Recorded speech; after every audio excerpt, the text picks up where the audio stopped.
The fastest way to ruin your life is to follow someone else's plan. But here's the problem. The mind craves order. Without thinking about it, we seek security, safety, and comfort. When I was young, dumb, and learning to survive in the world, my fate was in the hands of my parents and my teachers. I was too young to trust my own thinking, so by nature, I followed what they said. The path that I was set on was the only one that I knew, and that's where things start to go wrong. We all know the path of least risk is the greatest risk of all. We all know that a life of comfort is the most uncomfortable thing in the world. So we get stuck in this loop. Seek comfort, become uncomfortable, seek more comfort, become more uncomfortable, and eventually you end up so deep in a hole that it's incredibly hard to dig yourself out. If it's so comfortable, why do you have to numb the pain with quick pleasure? But here's the thing. Getting out is not as simple as setting a new goal or a New Year's resolution. Because most of the time with New Year's resolutions, it's just that time of year, right? It's conformity. You're doing it because everyone else is or because everyone is telling you to. And because you're pursuing the new goal for that reason and not an intrinsic reason, you don't have an iceberg of whys that create this intrinsic motivation to achieve the goal, so it's easy to quit and stop doing it. And we've all done this before. The fancy new goal is motivating for a few hours and then you eventually forget about it or just get trapped in the same cloud of distractions that you were trying to get out of. So if you want to avoid living a robotic and predetermined life, the solution is to equip your mind with the right tools to think for yourself. That is the fastest way to change your life. Here's how you start. The journey may and probably will be painful. What you aim at determines what you see. That is a quote from Jordan Peterson, and it aligns quite well with everything I've talked about over the past year. Mainly how goals shape your perception, which is what we'll get into. But first, we need to talk about this. You need a plan.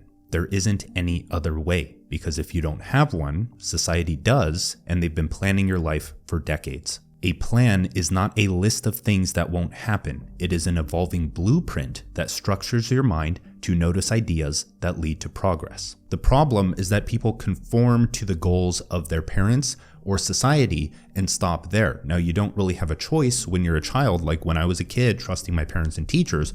But after that, once you're out on your own, you don't have to pursue those goals in order to survive anymore. We're going to talk about this in the next video, but you kind of have to adopt a lot of what your parents' beliefs are so that you don't get cast out of the tribe, so to say, right? It's a survival instinct. You have to adopt their values. You have to become a Christian, a Muslim, a Republican, a Democrat, a whatever it is. And yeah, you can rebel, you can reject it, and some parents may be okay with that. But in a lot of cases, you know that it's not wise to lose your parents' trust because your survival is in their hands. I'm not saying that this happens to everyone. I'm just saying that it is a massive influence on how you are raised, is the need for approval. And just in the general productivity or self-help world, you know that having a goal is a good thing. You've heard all the arguments about systems are greater than goals and you need clear, specific goals or SMART goals. But the thing here is that most people don't understand what a goal is. A goal is an aim. A goal isn't some static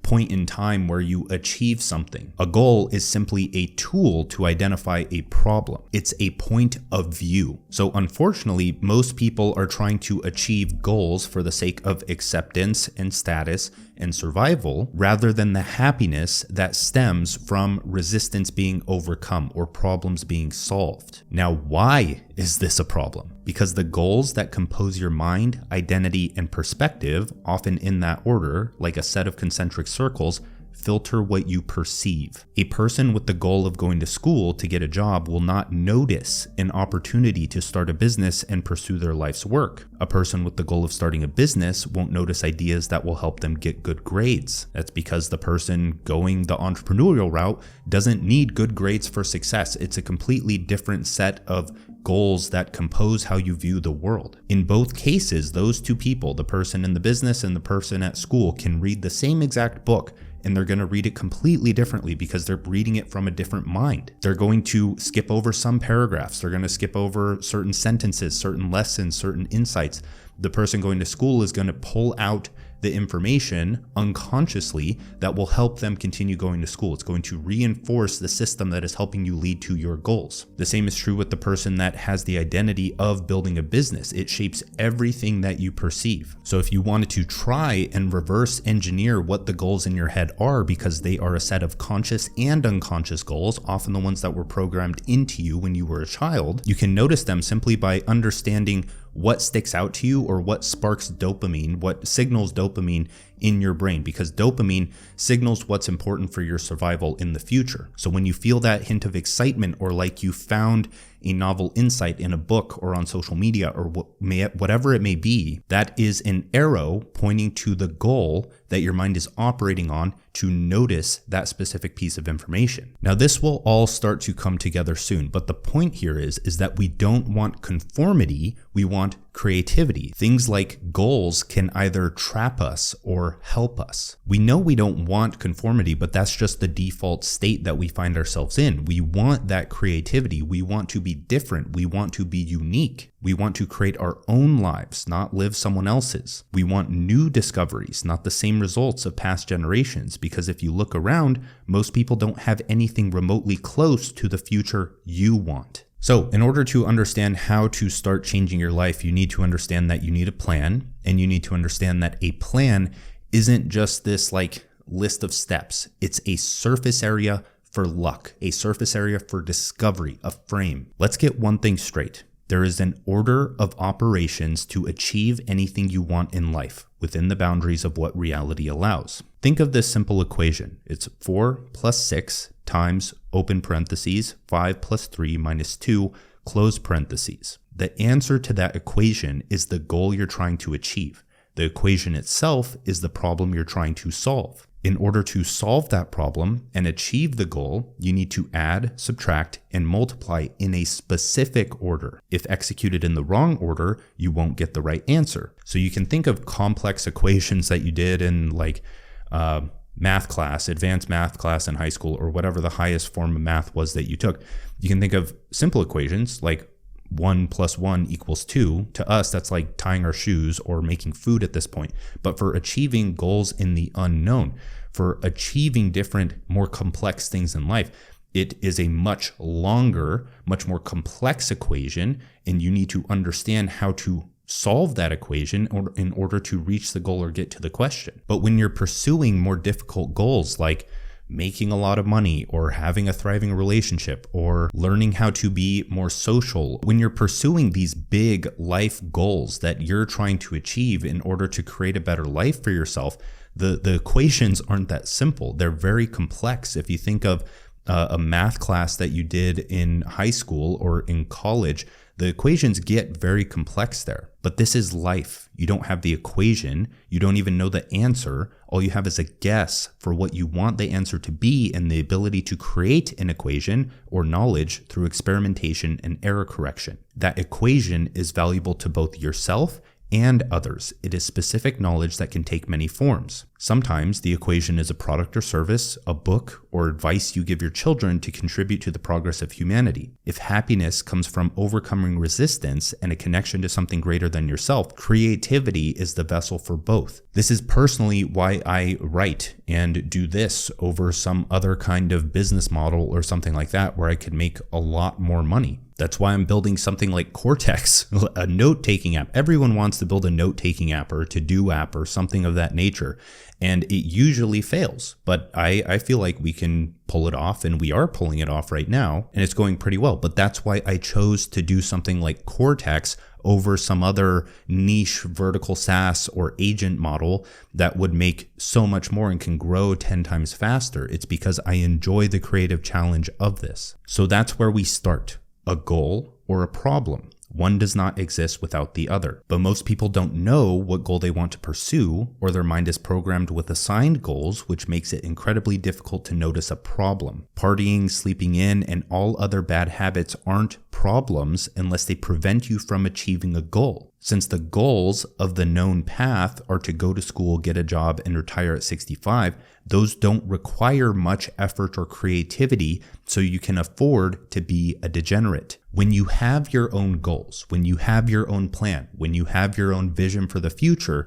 that is incredibly strong and acts as a frame for how you view life and view situations, you notice problems in people's everyday lifestyle. When you're going to school, getting a job, whatever, that's kind of already decided for you. You know the steps. You know what you need to do. You need to get good grades and you need to make your boss proud.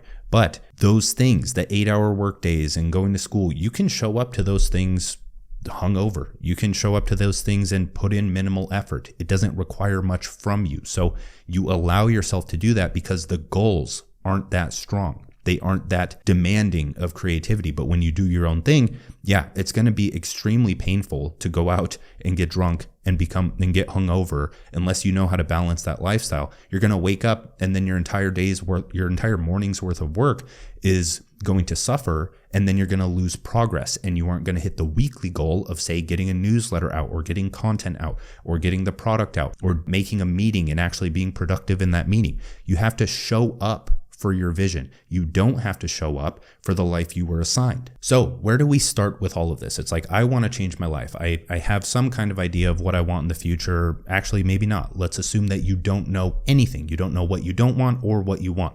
So where we start is just being completely honest with yourself. I've thought this through so much over this video was surprisingly difficult for me to make and think through because I was getting trapped like, okay, how do you know what problem to solve if you don't know what goal you're trying to achieve? How do you just think of a goal that's actually impactful, right? How do you find these things? A lot of people can set goals and uncover problems, but most people, that's where they struggle, is like, I don't have a goal that I want to achieve. I don't have a problem that I want to solve.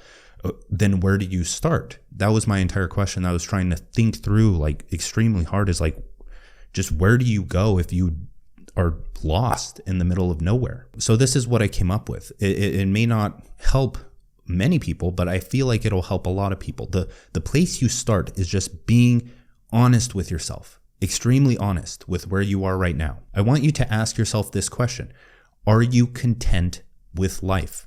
The thing about that is that it's a trick question, because nobody is. Show me someone who is happy at every second of the day, and I'll show you a liar. Life comes in waves, cycles, highs and lows. It's baked into reality. If there were no lows, there would be no creativity, and thus no life as we know it today. Humans make sense of the world in stories. We think of the story that we're partaking in. We love watching movies. We love reading books. We love a good story because we can relate to it, because it's the structure of reality in a sense. Nature, it goes through birth and death cycles. You go into a forest, it's not all beautiful, lush greenery. There's dead things everywhere. You rub your arm and you're technically killing thousands of cells. I don't know if that's the exact number, thousands, but you're killing cells. There's birth, there's death, there's highs, there's lows. Happiness, this eternal high that you're trying to chase, doesn't exist. So you are not content with every aspect of your life. In lies the problem. And not just any problem, the starting point of the infinite string of problems that you're going to solve in order to reach your vision. You can look at your life right now, realize where you aren't content with a specific thing, and you can start with that problem. Start there. But now things start to get scary. The unknown creeps nearer. You're knee deep in the water and want to sprint back to shore. The thought of that problem starts to multiply because your mind has lost all constraints and boundaries. This specifically is known as psychic entropy, or disorder in the mind. You finally identify the problem, that you're not content with a certain aspect of your life. But then that thought starts to splinter. You look in the mirror and you're like, I'm a bit overweight and I don't really like that. And then you start thinking about how you don't want to take off your shirt when you're out at the pool, or what your friends will think, or what your girlfriend or wife or husband or boyfriend will think about your weight and how that will impact your relationship. And then you start to think of all the difficult things that you have to do in order to cut down weight, and all the foods that you don't want to give up in order to exchange them for the healthy foods that will help you lose weight. You think of all this exercise that you have to do, and you think about, well, what happens if I stay this way? If I continue gaining weight, then the heart disease, the chronic disease, all of these other things start to flood your mind. And if you don't have a structure to order your mind, how to start. You don't have the plan, and then what we're going to talk about with breaking it down, it's very difficult to deal with that uncertainty, and that's why most people shy away and quit. So in between the problem, which you have now, and the goal, which is the polar end, a problem implies a goal. When you realize a problem, you now have a goal. Make it conscious. In between those two things is the opportunity for a plan, a strategy, a hierarchy of goals that allows you to get into this flow state and make cumulative progress that helps keep the chaos at bay as you trek into the unknown or into your own different and unique life. So the question finally is, how do you create a plan? How do you stop the walls from closing in? This is going to be a painful process, navigating into the unknown, breaking free of everything that you thought you knew.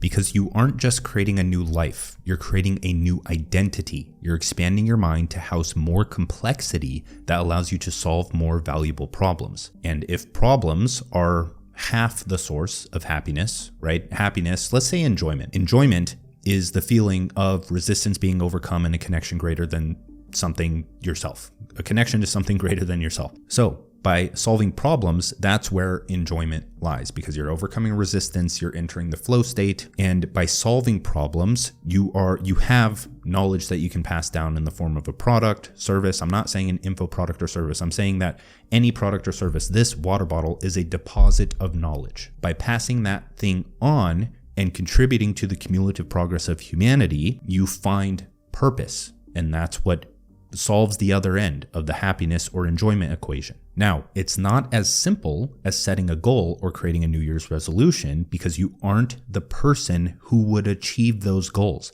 You don't have the identity that would achieve those goals. Bodybuilders don't have a problem eating, training, and recovering. Their entire life revolves around their goals. Every decision is a vote toward their future. Writers don't have a problem generating ideas or publishing their work. And on the complete other end, gamers don't have a problem staring at a screen for 8 hours at a time, for better or worse. Of course, if you're a professional gamer and that's what you do for a living, awesome. You don't have a problem doing that. It's not hard being disciplined. And that's the thing. It's not that you aren't disciplined. You have no problem eating, partying, going to bed late, and eating brain-fogging Totino's pizza rolls as a midday snack, because it doesn't clash with the goals of your identity. You're already disciplined in every single thing that you do. But a bodybuilder, on the other hand, would be in deep chaos if they didn't have access to the food that was a requirement for their vision. Discipline is a feature of identity. When you are trying to become a new person, who you are is fighting who you want to become. And that's painful. You will go through a period of growing pains until your new identity solidifies. So we need to take this process gradually. The first thing we do is to create our own little world, a frame, a perspective, a little mental boundary to operate within. This is what I've noticed in some of the most successful people that I know, is that they live in their own little world. They're walking down the street. They're not paying attention to other people. They're in their own head. They're in their own world. They aren't living in other people's heads. They aren't wondering what people think of them. They're not wondering this, that, and the other. They're focused. They've programmed their own video game. It's addictive. It's enjoyable. It provides a logical sequence of steps that results in experience. It helps them understand what's worth paying attention to and what's worth learning. It is a frame for their mind that repels distractions and constrains entropy. You start building your world by setting the foundations of your new identity. So we need to cover all bases. We need to create a full circle that will act as a frame of reference. We need a lens to view life from, to notice new opportunities, make better decisions, and sense when we are off track so that we can course correct in a better direction. Now, don't expect this all to happen at once, because it took you decades to become the person you are today. It's going to take some time to become a new person. I wouldn't say a few decades, but I'd say it will take effort, it will take pain, it will take struggle in order to change who you are. It will take, I'd say, at least 12 months to expand into this new mold that you are providing your mind. Write these down on a piece of paper. First, your anti-vision, your picture for the life you despise. Second, your vision, your picture for your ideal future. 3 is constraints, what you aren't willing to sacrifice to reach your vision. 4 is a 10-year goal, so where you want to be in 10 years. And then 5 is a 1-year goal where you want to be in 1 year. Now, if you want a worksheet for this, there's a link in the description, or you can join my newsletter and I send it as the welcome email. You just click it, you duplicate it, you start filling it out. We've talked about this many times before, so I'm not going to go into the details of those things. Now with this may sound like your typical self-help or productivity goal setting advice, but it's really not, because you have to remember that a goal is an aim or desired outcome. That's it. Goals can and should evolve when exposed to better information. A goal is not a static point in the future that must be achieved at all costs. A goal is a tool for identifying a problem. A problem requires a solution. The solution must be arrived at creatively through making guesses and correcting errors. Goals are points of view that must be refined on a consistent basis. So with this, you are creating an outline for the story that you plan to write. When you write a story, when you're creating a new life, you don't just sit down and start writing. You can if you have the ideas, and that's great. You should. If you have the ideas to start writing that page, then do it and you make progress faster. But most people don't have the ideas top of mind. They need the outline. They need the structure to creatively navigate between. Those are what constraints are. Constraints breed creativity. If it's just absolute freedom and you have the freedom to do whatever you want, you're going to stare at a blank page. You're not going to act. You're not going to start pursuing a goal. But when you're writing and you have a topic and you have a goal for the writing and you have a story and you have these little quotes to include and you have this framework, this boundary, that's what breeds creativity. Another way to think about constraints or the sacrifices that you're not willing to make in order to reach your goals is like, okay, I want to build this business, but I don't want to sacrifice family time. The person who just wants to build the business isn't going to have to do it creatively like the other person will in order to not sacrifice family time. They're going to have to pay a lot more attention to how they structure their days, how they take meetings, when they stop working, all of these other things. Now, the thing with this as well is that if you understand writing or how you write a story, when you create the outline, that kind of acts as a magnet for ideas or a frame from which you view life, where whenever I write a newsletter or a video script or a book, whatever it may be, in Cortex, this is why we have Cortex Capture, is because when I'm on a walk or when I'm having conversations or when I'm just thinking, all of my ideas magnetize towards that thing. That's how you notice ideas in reality, is by having a project to apply those ideas to. If you don't have the project or the goal, so many ideas and opportunities are passing you by because your mind doesn't care about those things. It's not signaling.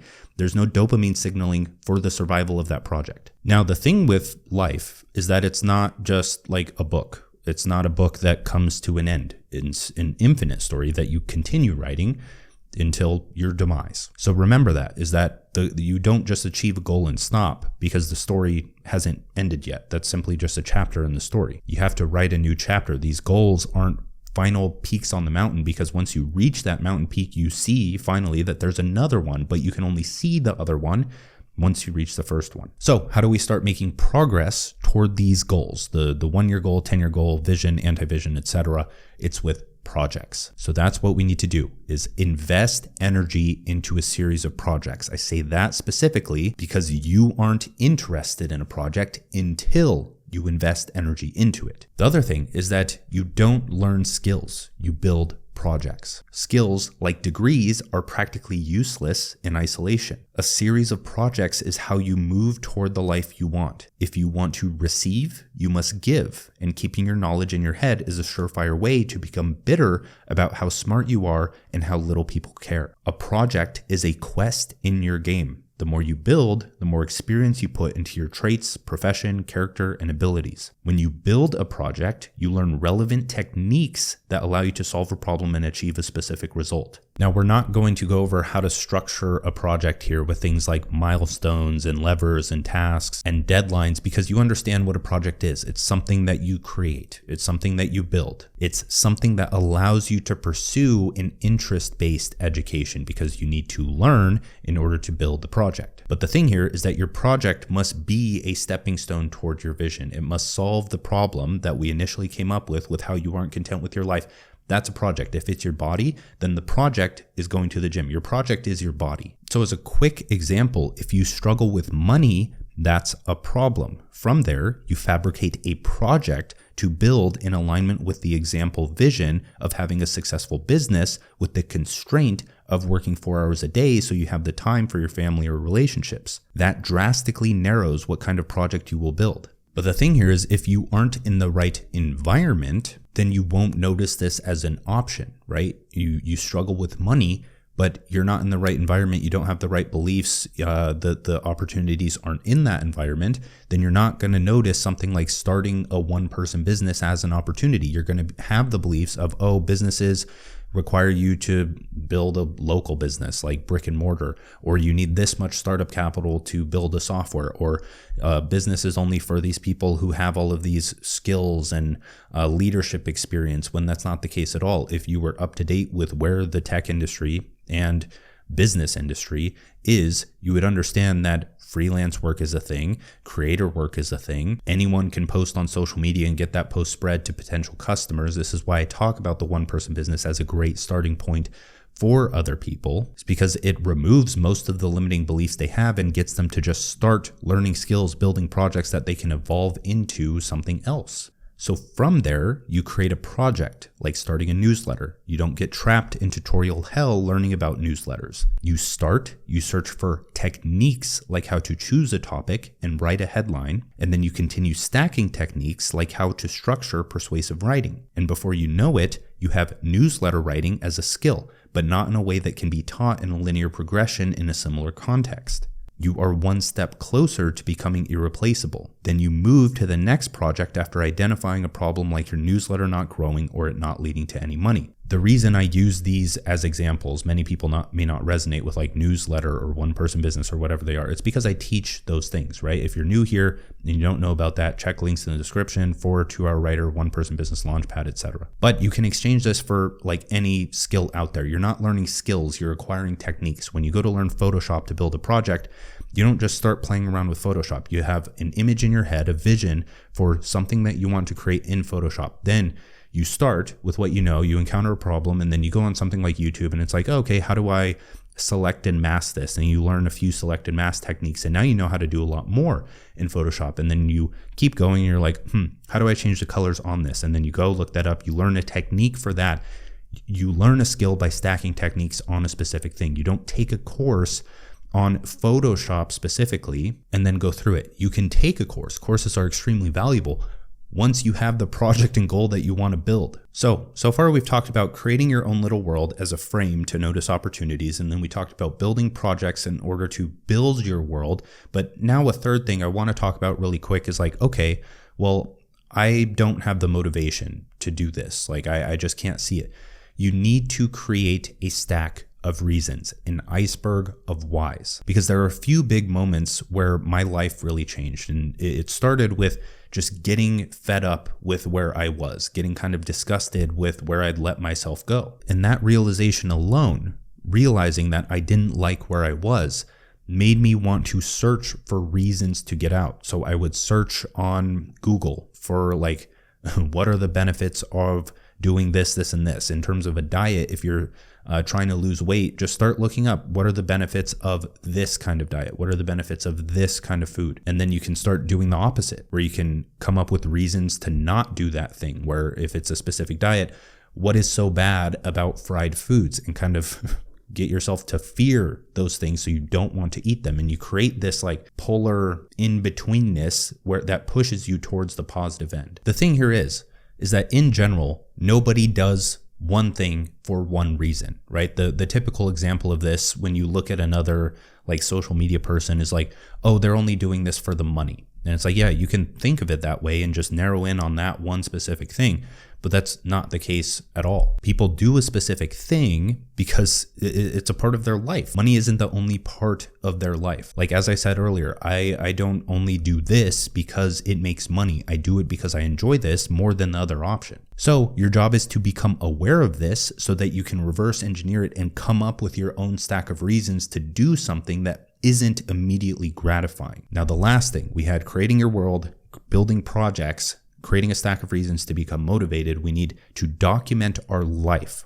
Why? One reason is because of the protege effect. The protege effect is a concept in learning that suggests we learn more effectively by teaching information to others, even if those others aren't necessarily any less knowledgeable. I've personally noticed this, right? It's just the act of passing down your projects or teaching about the things that you know or sharing the things that you know. This is why I love social media so much, or at least the internet so much, is because once you take the step to becoming a creator, I'm not talking about a content creator, let's say contributor, right? Not creator, contributor to the online space. Because there's two options. There's consumer or contributor. With a consumer, you're just take. You get mentally overweight because you're doing all of this stuff. You never piece it together and put your own perspective out there and share what you know, because that comes back tenfold with actually learning the thing and getting direct feedback on your beliefs so that you're kind of encouraged to challenge your beliefs and shape your thoughts in a more beneficial direction. Now, the other thing with this, the internet in general, is that in a place like ancient Greek societies, those in the upper class, like Marcus Aurelius or other people that we know,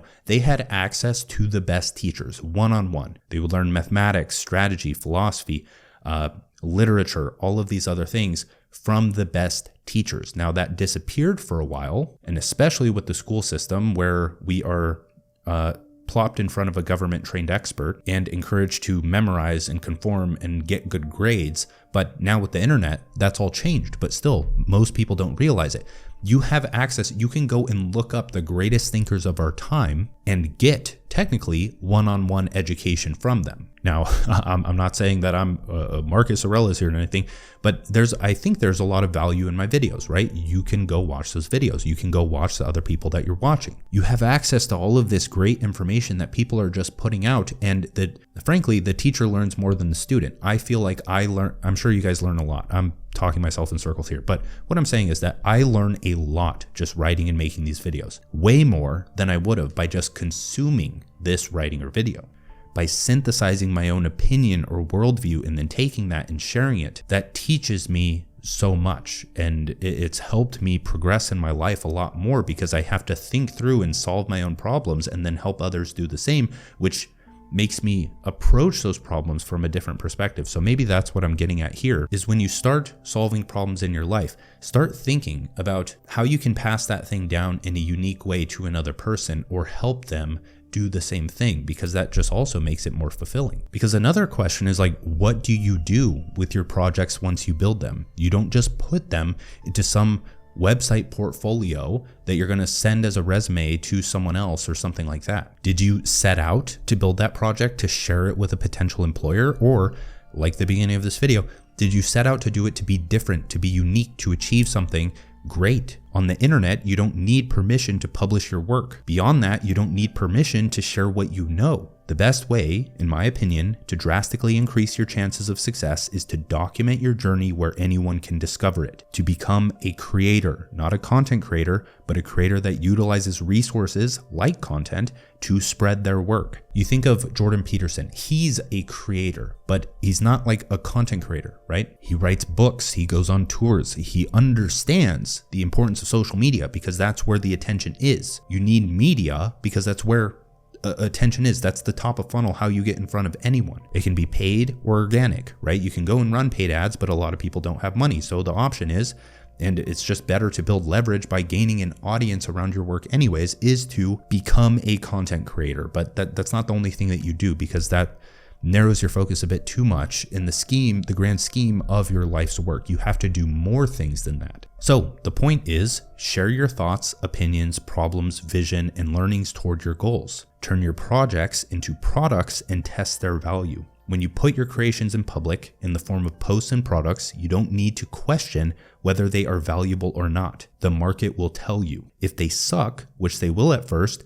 good. You've identified a problem that you couldn't have before if you were to keep your progress quiet. Now, I could keep going on this topic, but I've talked about it many times before. Check out the One Person Business playlist on YouTube. I talk about content, I talk about business stuff, or check out To Our Writer with the link in the description. Aside from that, thank you for watching the video. That's it for this one. Like, subscribe, do what you got to do.